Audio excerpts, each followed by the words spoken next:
Hai teman-teman, pernahkah kalian bertanya-tanya bagaimana listrik bisa menggerakkan sebuah motor? Rahasianya ada pada gaya yang disebut gaya Lorentz. Siapa penemunya? Penemu gaya ini adalah seorang fisikawan Belanda bernama Hendrik Anton Lorentz. Beliau lahir pada tahun 1853 dan melakukan banyak penelitian dalam bidang elektromagnetisme. Pada tahun 1895, ia merumuskan hukum yang menjelaskan bagaimana muatan listrik yang bergerak dalam medan magnet akan mengalami gaya. Inilah yang sekarang kita kenal sebagai gaya Lorentz. Proses penemuannya. Gaya Lorentz ditemukan pada abad ke-19, yaitu zaman modern dengan aspek epistemologi. Konsep gaya Lorentz berasal dari perkembangan teori elektromagnetisme yang dikembangkan oleh Maxwell, serta hasil eksperimen yang dilakukan oleh ilmuwan sebelumnya seperti Faraday dan Ampere.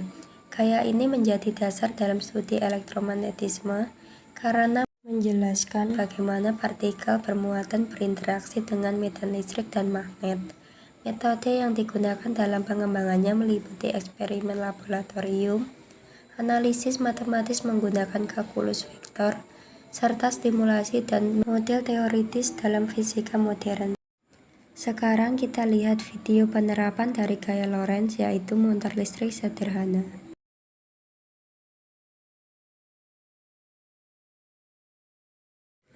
Gaya Lorentz termasuk klasifikasi sains, pseudosains, atau agama. Gaya Lorentz termasuk klasifikasi sains karena 1. Berdasarkan eksperimen dan hukum elektromagnetisme yang dapat diuji. 2. Dapat dihitung dan diprediksi dengan rumus yang jelas. 3. Konsisten dengan hukum fisika lainnya. Dalam menentukan gaya Lorentz, apakah Lorentz menggunakan metode deduksi, induksi, atau ilmiah?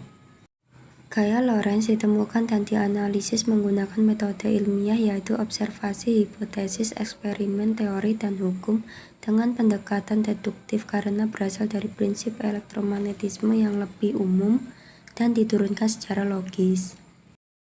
Sekian video dari saya, terima kasih sudah menonton.